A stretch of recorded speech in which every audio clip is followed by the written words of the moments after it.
Welcome, class. So we're going to continue on now and pick up from the social contact and ritual lecture.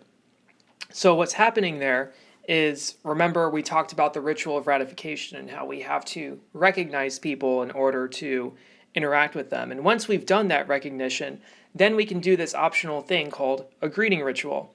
And now we're going to pick up there and we're going to learn how we greet each other. And then that'll set us up for next week when we get into actual conversation.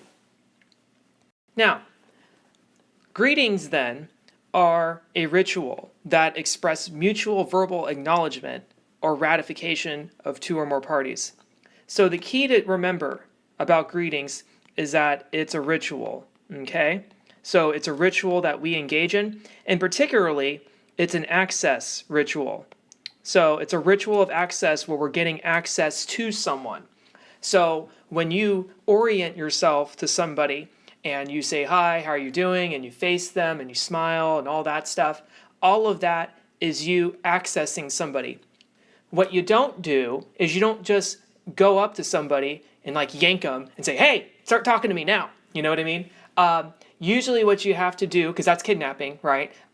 Usually what you have to do is you have to work your way in front of them, and say, hey, maybe tap them on the shoulder lightly if you have to make that contact, and then explain who you are, or if they know who you are, then you know what the deal is, okay? So greetings is an access ritual to access someone. And, to a certain degree, relationships are about access. How much access do I get into your life?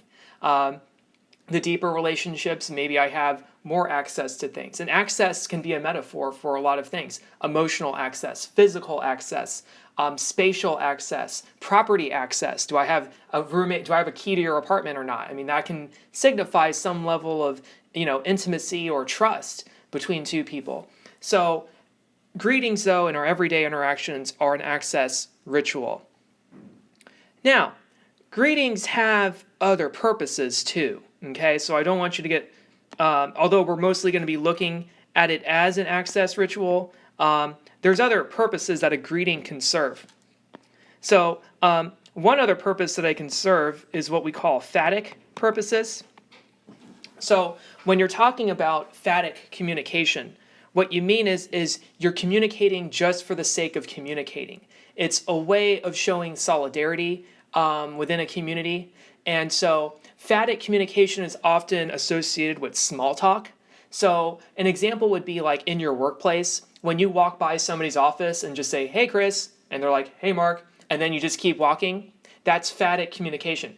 You don't really need to say, hey, I mean, nothing really happened there. You just said, hey, that's it. But the fact that you said, hey, and he said, hey, back, is phatic because it's showing that you still recognize each other. You still see each other as somebody worth recognizing and ratifying, rather than what we would call a non-person. So when we say a non-person, we don't mean somebody who doesn't have humanity or anything like that. We're just saying somebody who isn't relevant to us for the particular context that we're in, but they still have rights and all that stuff. So I don't want you to think I'm like, whatever. Okay, so phatic in that case, so greetings can be phatic. Like you just say hi just to say hi and then you move on, okay? Greetings are also another good way for what I call like relational measurement, but I don't really like that word, so I'm going to say like relational testing. So often we'll use greetings just to see how the other person's doing, to like get a feel for like, are they mad at us? So parents and teenagers will do this all the time. Like the teenager will come home and they'll be like, how's your day? And if it's not the usual, great. And if they're just like, oh, it's okay. Like we know something is wrong, right? So we kind of use it to ping each other, like to ping our relationships, if you will, those of you in IT. Like we just kind of get a feel for like how they respond to us, even though it doesn't really matter. It's just the idea of how they're responding to us. That's what we're trying to get a feel for, to see if they're mad at us, if they're having a good day, if they're having a bad day, all of that. It's relational testing or pinging. I kind of like that word, pinging. I just made that up. Okay, pinging. That's good. That's good. Okay. So that's what greetings are about. Now, there's an important principle that is operative throughout this whole section on conversation. So Remember from the first lecture, and I didn't really emphasize it that much, but this is something that you need to remember for all of this course, and that is as audience size increases, listening obligations decrease. Remember that principle. And as audience size decreases, listening obligations increase. So hopefully you remember that principle. If not, I'll write it down here in a second. The other principle, and now this is important for conversation, is this. I call it the greeting principle. When you're not acquainted with someone and you see him and her in public, you need a justification to greet them. Now, I understand like them and him and her. Okay, fine, whatever. But that's, whatever. Okay. But when you're not acquainted with someone and you see him and her in public, you need a justification to greet them. So what that means is, and we all kind of know this, usually strangers want to know, like if you're going to approach a stranger, they usually want to know why you're approaching them, right? You need some kind of justification to do that. And the opposite. When you are acquainted with someone and you see him and her in public, you need a justification to not greet them. So this is where we might be more familiar. So you see your friend, right? So like let's say you're at a party, okay? And you see your friend at the party. If you make eye contact with your friend, but you don't say hi to them, and you don't acknowledge them, and you don't do anything to greet them, the next day your friend's going to be like, I saw you at the party and you didn't say hi to me. What's up with that? Okay? So people will call you out on this principle, okay? And this, though, if there's some stranger at a party, they don't care if you say hi to them because you don't have that obligation. Here you do, okay?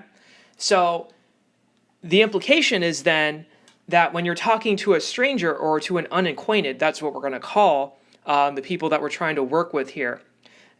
One thing that you might have to work on is dealing with the idea of what's your justification for talking to me, okay? Why me? Why not anyone else, okay? And here, you have things like attenuation, the idea that you can pick up your relationship from where you left off, that kind of thing. But this is a key principle throughout conversation. Now, the other principle that I taught earlier, just in case you missed it, let me fix that real quick. Let's see. Okay, actually I can just do this. Okay. All right, so as audience size increases, listening obligations decrease.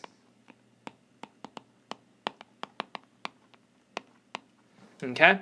And remember, the more people in your audience, the less you have to do to show you're listening. You can just stare at someone.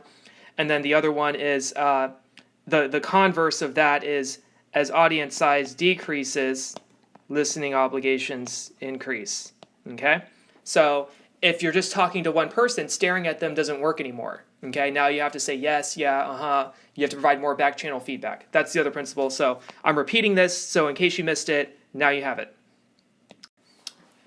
Kinds of greetings. So, there are generally two kinds, and really they're kind of like, and when I say kind, I kind of mean like, I guess you can say circumstances, but they're just kind of like different, I guess you can just say kinds, that's fine. So, you have passing greetings, okay? And passing greetings are where two acquaintances greet each other, but that's pretty much it. And they don't do anything else. So the classic passing greeting, once again, is you're walking in your office and you say, hey, Chris, hey, Mark. That's it. That's a passing greeting. You're not orienting yourself to the person. You're not trying to engage in any kind of deep conversation. You're just kind of doing it in passing, if you will. The one that we're more or less interested in is the open contact greetings. And this is where you and another individual are disposed to talking. So you'll greet each other and then you'll make room to talk for at least a few minutes. So there's going to be some kind of orientation to each other. So remember from the ritual of ratification, that's going to involve facing each other, looking at each other, because remember we're focused on just face-to-face here. And this is where you're going to have an open contact. And now the greeting has become an access ceremony because now you're accessing each other. All right. Now, some things about this is that you're going to have, there's two unique things about open contact greetings. One is what we call ritual bracketing. Okay. So greetings and farewells, and we're not on farewells yet, that's probably next week. Greetings and farewells provide ritual bracketing. What we mean is, once you have done this with someone in a particular situation, you don't have to do it again. So once I say hi to somebody, okay?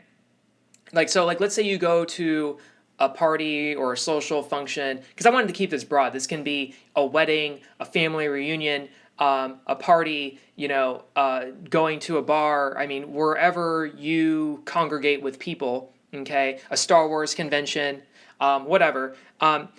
Once you say hi to someone in that location, you don't have to keep saying hi to them. Like, you could go up to somebody, talk to them for a little bit, depart from the conversation, and then every time you see them, you don't have to wave at them, right? Because that'd be kind of weird, right? It's kind of like you're like following me, and you don't always have to keep recognizing me from wherever you're coming from, okay? And I had a student at Iowa, and he was really respectful and really cool, but he every time he saw me, he I don't know, I guess he was just really excited about me or something, I don't know. But every time I would be walking down the hall, he'd be like, hey Daniel, like that kind of thing. And I kind of felt like a celebrity, but it just kind of got weird after a while. Anyways, closings. That's the other thing. Usually when open contact happens, it always is usually accompanied with a departure ceremony. So here's the thing, like, when you greet someone, you just don't like yank them and say, hey, how you doing, blah, blah, blah, blah. Okay, maybe in like some like relationship that you're in where you're acquainted with them, that's cool. But if you're talking to a stranger, right, that's probably assault, right? So you get your access ritual. You say, hey, my name's Daniel, how are you doing, blah, blah, blah. You start talking to them and you talk about whatever. But this is what you don't do, right? This is typically what doesn't happen. You're in the middle of a conversation and you'll say like, so what are you studying? Oh, I'm studying art. Goodbye, see ya, right? That's not usually how you end a conversation. If you did, the person who said art is going to think like you said something, like the person will think that they said something wrong, they offended you, that was the wrong answer to that question. They're going to be kind of weirded out and unsure what just happened here. Now, granted, you said goodbye, so you did your thing, but what was missing there was a departure ritual. So usually how we depart from conversations is a little bit more complex. So what we normally do is something like, you're in the middle of the conversation, you kind of realize you got to go, you'll be like, oh, so what'd you study? Art? Oh, that's cool.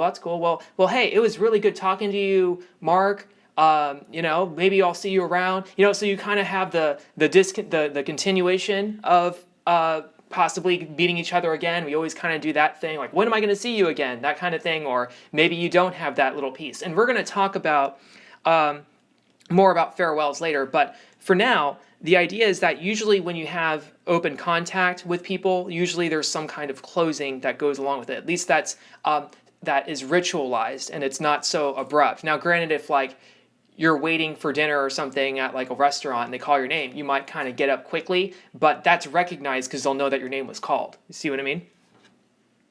Now, what we're dealing with here then is what I call greetings among the unacquainted. So one thing is when you're out in public places, people generally fall into two categories, the acquainted and the unacquainted from your perspective, the people you know and the people you don't know, okay? And of course, like, you might have somebody who's in your class who you haven't talked to, but you like know of them. So probably if you're trying to meet new people, those would be the first people you'd go to because they're at least somewhat acquainted, right? You have something in common with them that you know, and you have that common ground. But what we're going to focus on in this class, or at least for now, is I want to really talk about the greetings among the unacquainted. Now, Usually, when we're first learning how to socialize, we're often taught the simple hi, my name is David, what's yours, that kind of thing. And in some contexts, that greeting works fine, right? So, like, I went to a lot of networking events in Kansas City, so I'm very used to going out into a room full of strangers and having to, if you will, work the room or, spread my presence or whatever metaphor you want to use. Um, and, very easily at a networking event, you can just go up to someone and say, hey, my name's Daniel. What's your name? It's okay, cool. What do you do? Blah, blah, blah. Okay, cool. And then you can kind of go from there. But there's sometimes limitations to this. And we can probably think of some contexts where if you were like walking on campus and you just like walked up to somebody and said, hi, my name is Martha, what's yours? The person, it just depends on the person, and their level of comfort. But for some people, maybe yourself included, if somebody just kind of goes up to you and introduces themselves without any real justification, you start to think, oh, they must be selling me something, right? They're about to, give me a little track or whatever to become Jehovah's Witness or whatever, or they're going to tell me to join their multi-level marketing firm, whatever. And so remember from the previous lecture, business, accident, ceremony. So we start to smell business, okay? Even though they act like they're trying to befriend us. So with that in mind, we want to have other tools, okay? So we want to have other ways to, if you will, break the ice. Now, the unacquainted, I want you to think of this in terms of a very broad category. It's very easy to think of this as like meeting girls and guys in bars, which certainly they would count. But I also want you to think of this in terms of, sitting next to a stranger on a plane, having to take a road trip with a colleague for 3 hours and not knowing anything about them and wanting to avoid the, awkward lulls that might occur, and places and more neutral things like that. Now, if you're interested in like how to succeed with the opposite or same sex or whatever, there are people who specialize in those things that have books and DVDs and seminars and all that stuff, and same with sales, same with networking and all that. So I want to try to keep this broad though. Okay, so that was my disclaimer. Now, there are other ways to start conversations then, and I want to talk about some of these classic ways that have been identified. So, the first one you have are direct greetings. Okay, and these are the very direct ones, like, hi, my name is Chris, what's yours, blah, blah, blah. And for some people, a direct greeting is also the time where they will say why they're talking. Like, they'll just kind of be upfront. Hi, my name is Chris, I'm just out meeting new people tonight. Hey, what's going, and then you kind of get into your little conversation, if you will, when what draws you to that person or whatever. So these are direct greetings, and there's good and there's bad things there's positives and negatives that can happen with direct greetings. For now, we're just kind of going through what some of these are. Now, the next you have our situational greetings, or openings, if you want to call it an opening. And these are remarks about the situation that you're in. So let's just take one scenario. So the stranger on the plane phenomenon. So let's say you are on a plane and you want to talk to the person next to you just because, it's fun and it's good to meet new people. I like doing it. And, it makes me less nervous because I hate flying. All right. So a direct greeting would just be me and the stranger sit down and I just offer my hand and I say, hi, my name is Daniel. What's yours? Blah, blah, blah. Okay, cool. A situational opening might be something like this. Let's say the plane is going to San Diego. I'll say, oh, heading to San Diego too? And you don't even have to say that. You could say, what brings you to San Diego? It's a situation that you're in, right? You're in a plane to San Diego. Bring up the situation. Next, you have personal. And these are remarks about yourself. Now, they seem kind of random, but they're also still relevant. So remember from Grice's maxims, you can make a relevant personal disclosure without necessarily being asked. So let's say we're on the plane and the seatbelts are different. As I'm putting on the seatbelt, I might kind of look at the person and say, man, these seatbelts are quite different from what I'm used to, or something like that. I mean, you can say, I've never flown before. I mean, I'm sure there's some of you who have never been on a plane before. So a great way to start a conversation, I've never been on a plane before. This is my first time, and that gives the person an opportunity to take it where they want. They might be able to say, yeah, I've never been on a plane too, or, oh, I fly all the time. Here's what, but that's a personal opening. Then you have other-oriented.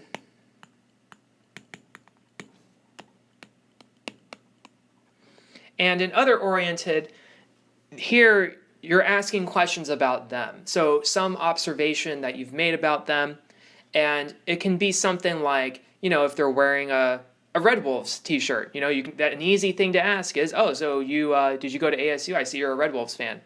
Did you go to ASU? Very easy. Their shirt says it, right? Why else would they wear the shirt? You can ask, it just depends on what's available, what you can see and what you can ascertain about the person, but very easy, you can ask questions about them. And then lastly, you have task-oriented. And in task-oriented greetings, you're asking for a favor. Now, these aren't big favors usually. It's not like, can you give me $100? Like you're not that level yet. But maybe, for example, let's say you drop something in front of your seat and you can't reach it. You might say, hey, can you reach that for me? Or let's say there's a magazine and the seat's like far away from you. Hey, can you grab that magazine for me? And then it's easy once you've broken the ice, if you will, because everyone talks about, how do I break the ice, right? Well, the ice is just getting the first words out. Like that's usually the ice. After that, it's pretty simple, or at least easier to get the conversation going. And usually people comply with small tasks. Can you hand me the magazine? Can you pick that up for me real quick if they're not physically able? So usually task-oriented can work. And so you do something task-oriented, and then you can transit over. Can you hand me that magazine? Oh, okay, well, thank you. So what brings you on the plane? Blah, blah, blah. So then you can translate, or transition however you want. Now, so this is all kind of classic. You can kind of read this in all kinds of, mainstream conversation books. And I want to save you even more time and hours of reading by the other thing that they like to go through. So right now I'm kind of going through very mainstream stuff, and then I hope to complicate some things and enhance some things too as the week comes in the next 2 weeks. So a lot of places and a lot of people will teach you got to ask questions, okay? So let's go through that real quick and save you the $8 of what they're going to charge you for reading in this book. Okay, so there's two kinds of questions. There's open-ended, there's closed-ended. I want to do that one first. I don't want to do open-ended yet. Okay. All right, there's closed-ended. Psh. I swear I can write. Okay. There's closed-ended. And then there's open-ended. Okay. All right, so closed-ended questions are questions that can be answered yes or no, okay? True or false. Do you like cheese? Okay, yes or no. Are you going to Boston or New York? Yes or no. Do you have kids? Yes or no. Okay? So we can imagine using closed-ended questions to a certain degree, right, to get a conversation going. So one way to phrase the ASU question, you like ASU? I take it you like ASU? Yes. Cool, I went to school there. You can see how the closed-ended question is setting you up to do something, either to disclose something or to ask another question. So you might say, oh, so you like ASU. Cool. What did you major in? Now you can transition to something else. What you don't want is this. Do you like ASU? Yeah. Are you from Arkansas? Yeah. Do you like cheese? Yes. You see, it's just like, it feels like an interrogation, right? So too many closed-ended questions, you have an interrogation. Closed-ended questions are kind of like It's like bump, set, spike. Closed-ended questions are like the set. It's not the spike, it's like the set. Okay? Open-ended questions are questions that can't be answered in a simple yes or no, true, false. So they require some elaboration. So like, tell me about your kids. How was your day? You know, how's where did you grow up? Tell me about that. Tell me about where you grew up. What's that like? That kind of thing. So in theory, open-ended questions force the person, if they want to be cooperative, to say more than just yes or no and to give you some things to feed off of, okay? And we'll talk about that next week in terms of feeding off of answers. The problem, and this is kind of like what the books don't realize or they don't mention it, and it's like this is kind of a huge problem. The problem with just going with questions. So even if you do an open-ended question, you can still be short with people, okay? So let's kind of go through some standard questions. How's your day? Good. What's Panama like? It's hot. What'd you major in? Communication. You know, tell me about some of your professors. They're okay. So you can still be short with people, even on an open-ended question if you want to. So this is the limitation of questions. That doesn't mean you can't use them, and this doesn't mean that questions are bad. It's just that we have to think, if we're going to be good at making conversation, we got to have more options than this. We have to have more options than this. And so in the next week, we're going to talk about how to make offers, if you will. And it's not monetary offers, it's a different kind of offer. But one thing I want you to think about too, and I'm kind of adding this as well. Think about the 3 most common questions that you're asked on a daily basis. I bet I can tell you what they are, okay? So when you go out and meet people, and if you're a college student, they're a little bit different, but essentially the same. I can tell you the 3 most common questions that were asked at networking events right now. Okay, so if you want to prepare for a networking event, here it is. What's your name? Number 2, what do you do?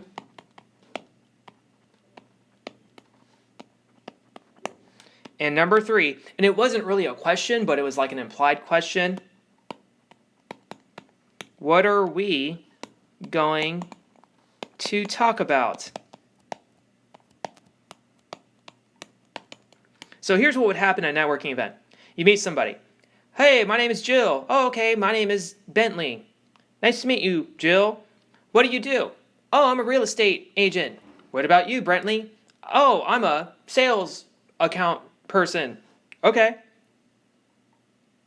So, you like sales? Okay, so that's where we get to number 3, all right? So we're going to try to be better than this in the future. Now, when you're a college student, it's usually what's your name, where are you from, or what are you majoring in, and then where are you from, or what are you majoring in, but then you get to this eventually. So maybe there's 4 for college students, because yeah, it's usually what's your name, what are you majoring in, or where are you from, and then the awkward, now where do we go from here? So something to think about. How can we improve on this? Let's say we're going to a network event, or you're a college student. How can we improve on these 3 most common questions? How can we avoid the most cliche questions that people ask? Or how can we improve on them so that it's not the same answer every time? Okay? So think about that, and we'll go from there. In the meantime, if you have any questions, let me know.